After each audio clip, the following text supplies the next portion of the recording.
Good morning, everyone, and welcome. It's pleasure to have you here for our panel discussion titled Coaching Ripple Effect in the Organization. So today we are exploring how coaching impacts not just individuals, but create a cultural shift across organizations.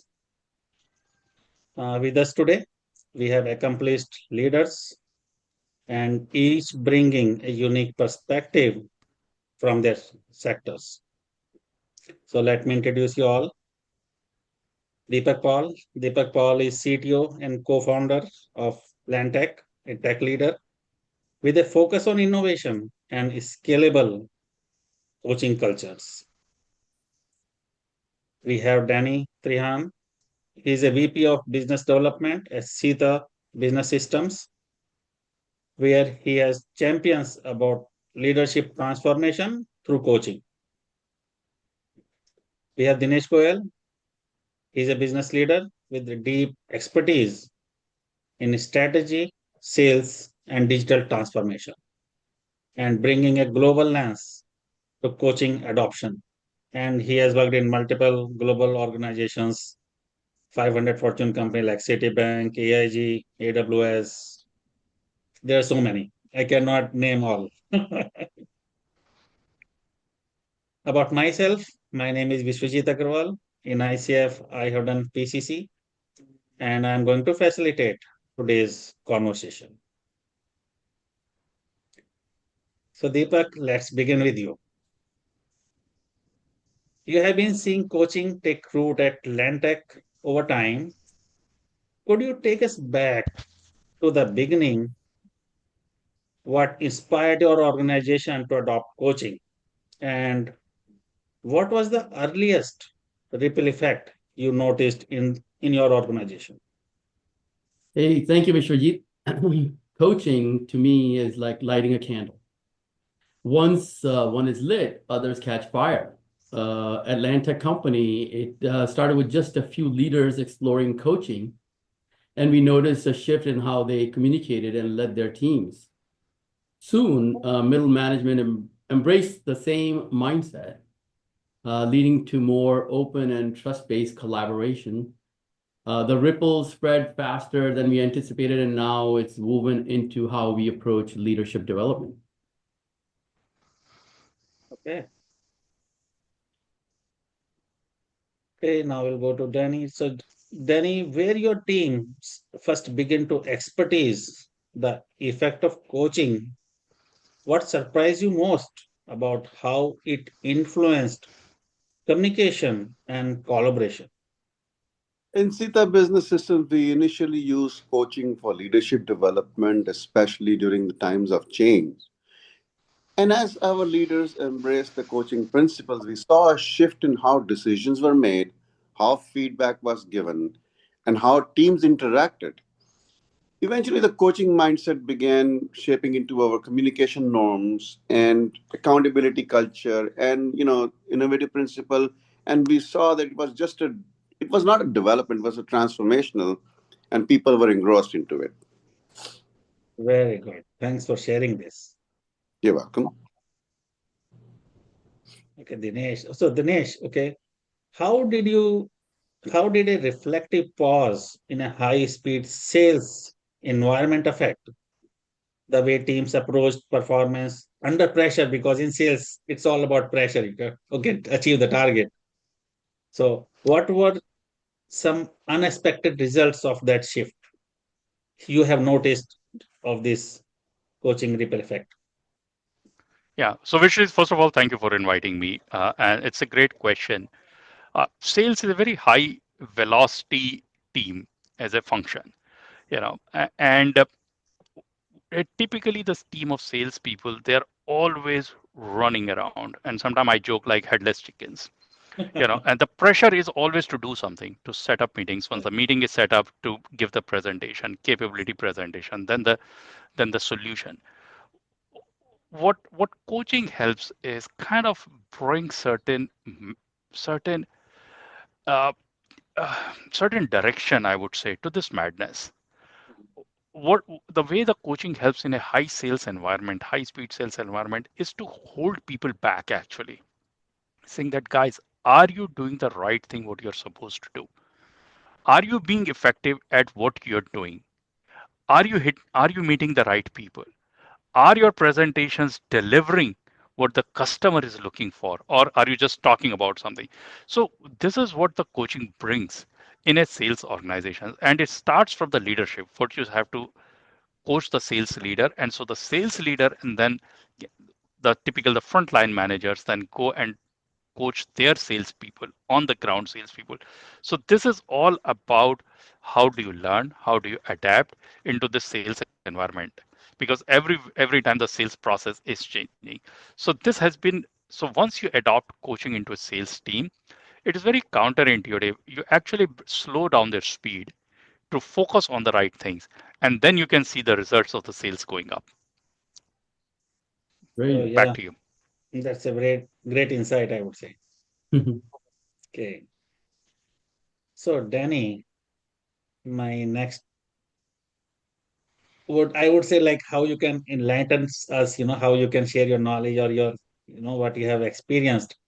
So, when did you first realize that coaching was having a ripple effect beyond just the individual coaching? We did. Basically, it was subtle at first. Our leaders went through a lot of coaching transition, radically different to having one-on-one on session. He also began to make some questions, listening to more intently and creating a safer space of ideas.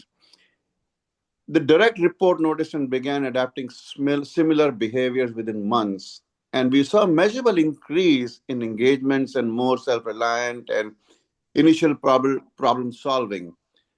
This is how it was. I knew that it's not isolated, it's systematic, and it's like it is a different transition, but it's there. Oh, yeah. Yeah, that's great. Yeah. Because obviously, not once a leader is getting coaching, it's not about one person, it is all about the whole organization, as you mentioned. It's a Yeah. team effort. Right. Yeah. Good. Okay. Okay, Deepak. So, can you describe how coaching changed the way your teams collaborated at LanTech, your organization? Absolutely. One of the most noticeable shifts was in how project leads facilitated meetings. Instead of directing or assigning, they started asking, "Oh, what do you think is the best way forward?" This empowered the teams and improved accountability. We also saw greater psychological safety. People began to speak up without fear. Okay. Coaching created space for reflection and inclusion, which made our collaboration more human and effective. Oh, yeah. Yeah, that's a good, I would say, like real achievement of coaching. Yeah. People will be fearless and they can share Yep. with the leaders. Okay. Yeah. So, Dinesh, as you mentioned earlier, that coaching brought a reflective pause to your sales team. Could you elaborate on how it affected the business outcomes? Yeah, definitely. So coaching is about bringing out the best in an individual. Once you bring out the best in individual, then they themselves improve their performance. And once the performance of an individual improves, it improves the performance of the team, and that leads to the improvement in business outcomes. Coaching and training go hand in hand. So while we focus on improving business outcomes like hitting sales target, improving quotas, however, the focus is on each individual, how to help them meet their targets, how to meet their quotas. So essentially, coaching is all about looking at that particular sales rep and see how best you can support him or her, in the field. Sometimes it's a training need, it could be a technology training need, sometimes it Mhm. could be teaching them or pushing them how to understand the customer better. Essentially, coaching is about telling them go and learn your customer business, understand your customer. Mhm. Once you understand your customer business, can you understand what are their business problems at this point of time, business problem, technology problem, and is your solution tailored to that? So coaching is all about helping your sales team tailor the right solution by understanding the customer business. You know, the focus has to be on the customer and their business problems and the technology problems, and that is what coaching brings about. And if you identify any gaps, then you fill them up with the trainings. So Mhm. so this is what it helps to doing, helping a salesperson meet the right customers, right person in the customer organization. Are they Mhm. having the right conversations? Are they understanding the business problem or their technology problem? Do they understand their barriers? Are they able to bring back the right solutions to them and come up as a consultative guide, sellers to them, not just as a salesperson to them? If they're able to provide those right consulting to the Mhm. customer, then the business outcome will eventually come. That's the focus. If we don't start with focus on the business outcome, we focus on the individual, how to get them better and more effective at their own job. Eventually the business outcome will happen. Okay. Yeah, yeah. That's great. Okay, so we are going to talk about trust for a moment. So okay, I will ask this question to Deepak, okay? Not a problem. How have you seen trust evolve as a coaching to hold across your organization? Good question. Trust is the foundation for speed and collaboration. Coaching helped people practice active listening, curiosity, and non-judgment. As these behaviors took root, silos began to break down. Leaders no longer felt they had to have all the answers. They invited their teams into the conversation. This shift made our organization more agile and resilient, especially during periods of change. Okay, yeah, that's the thing, we have to break the silos and so that we can work as a team. Then only Yeah, collaboration will happen and very it will be more important. agile. Yeah, you rightly mentioned. Yeah. Okay. Okay. So yeah. So Danny, I'll come to you for next one. Sure. Did you find a measurable link between coaching and performance metrics in your teams? Yes, we did. We correlated coaching participation with improvements in the cycle time, especially in our product development team. Mhm. It increased the psychological safety and led to the faster idea generation, risk taking. When people feel safe, they innovate more.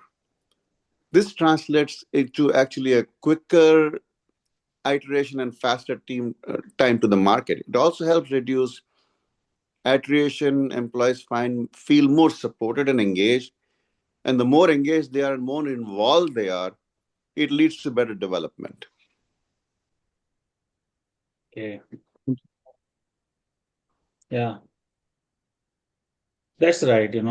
If obviously we can, that's I would say like coaching impact to the organization because once they feel psychological safe, they can do the other things. They can go for the innovation or they can have a quicker result. Then we will be more agile and they will feel safe.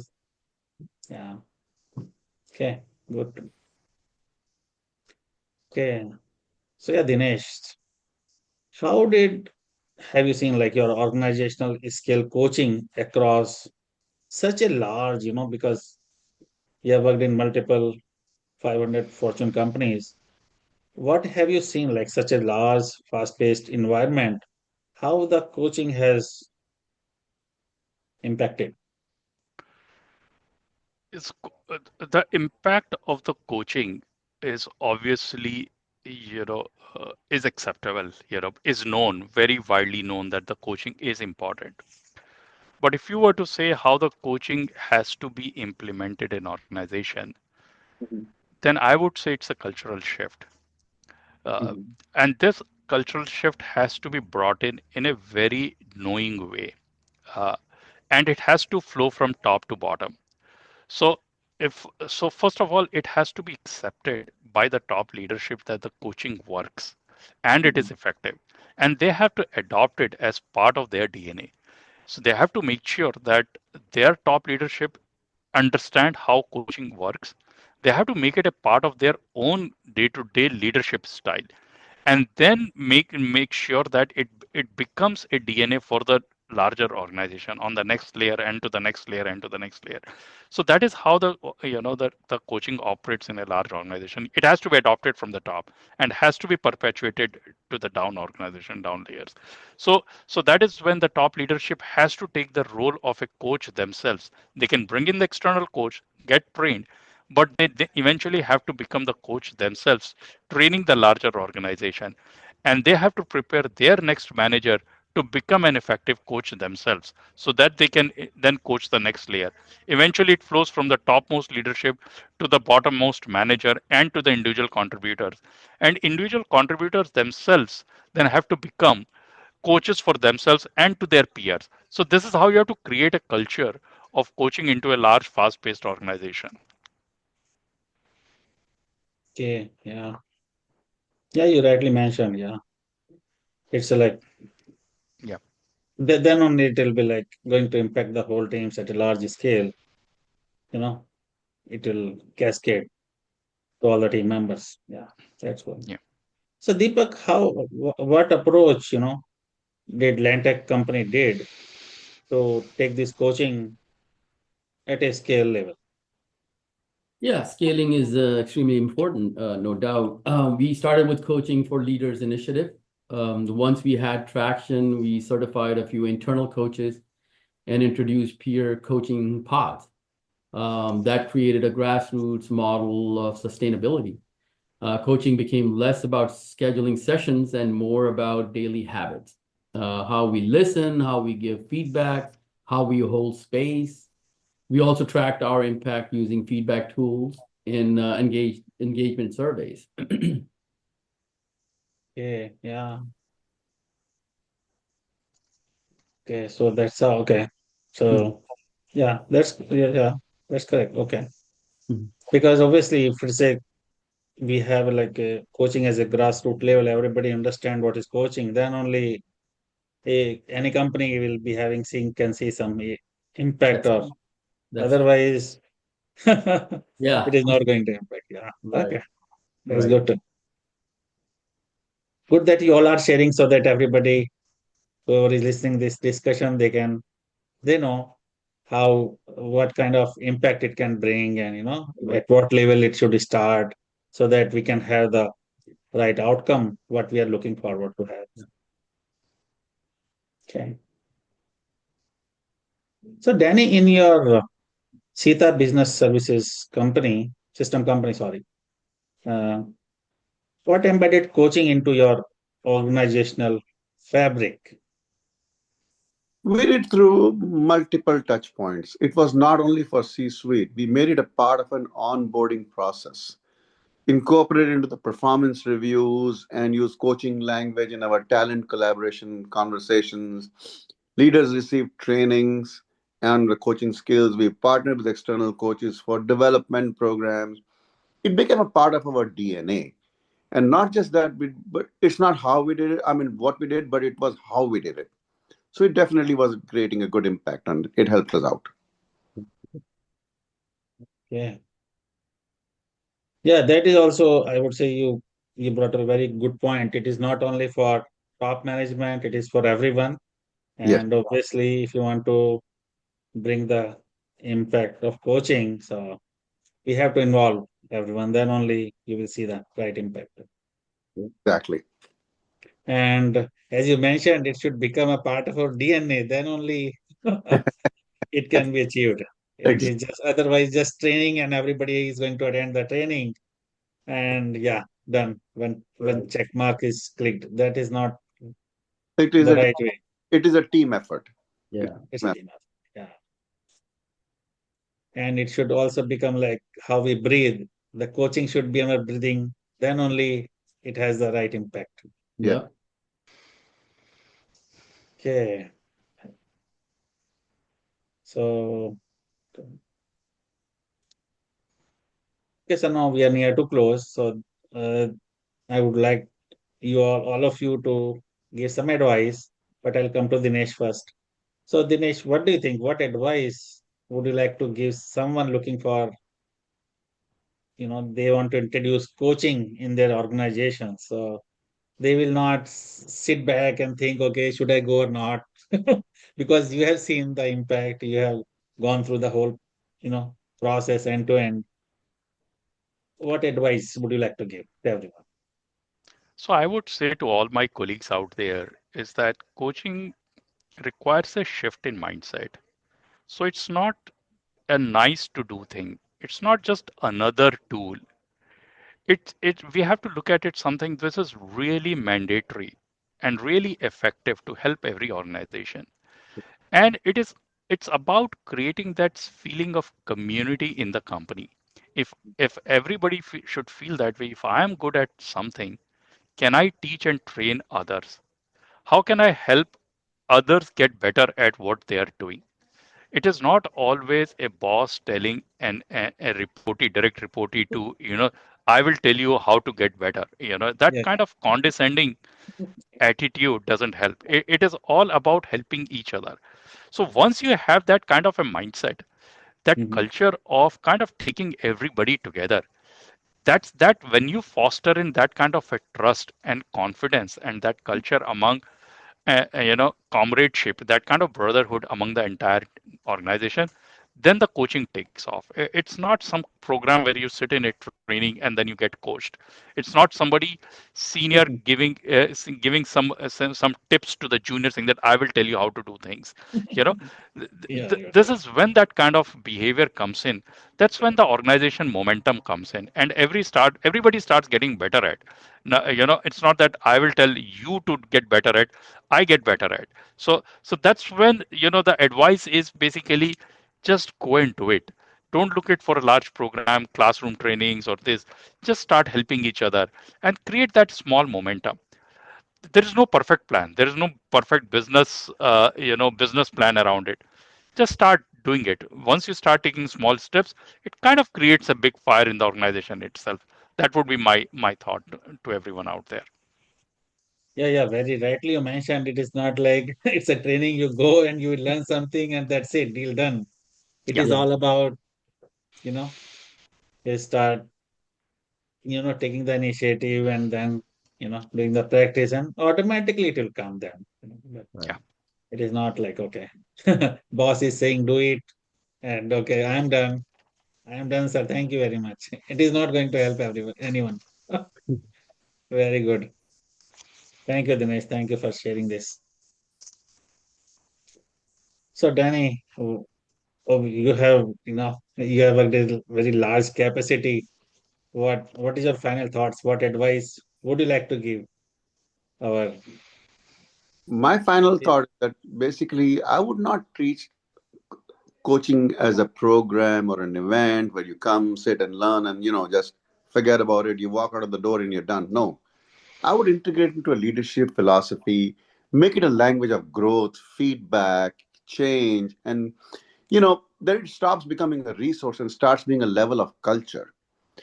And don't it's not that don't forget to measure the impact, both qualitative and quantitative basis. That's what I would say. Make it a part of the learning process. And while you're training, the coach is training, they also have to do a self learning while they're teaching others. So this is Oh, my thing that don't make it like an event, but make it more interactive. Very good. yeah, yeah, very good. You mentioned it is all about, not make it just a checkbox or doing this. Is all about uh, coming to the mindset. Exactly. Yeah. Thanks for sharing this. So, Deepak, what advice or what key takeaways you would like to share with everyone so that they can also, I would say, it- most of that, leaders, they think, should we go or not? What should we do? How the coaching is going to help us? They don't know, So, if you can share some your experience, your final thoughts, so that they know that our leaders have implemented.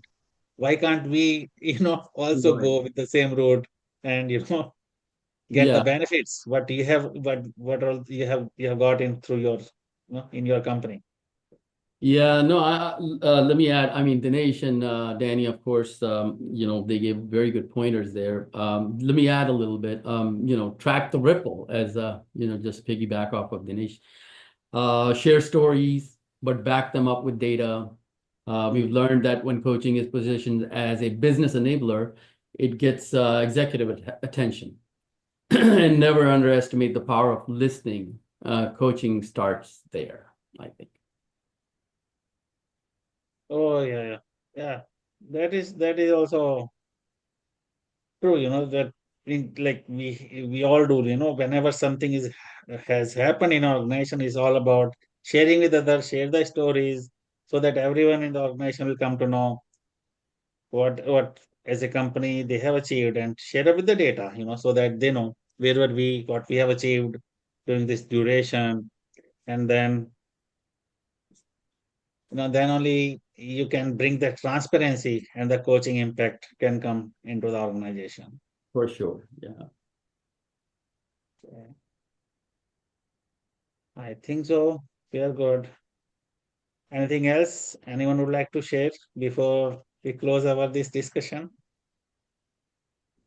No, thank you. I'm Yeah. good. Very Thanks much. for the opportunity to talk to you here. That's very good. Good panel you have, Vishwajeet.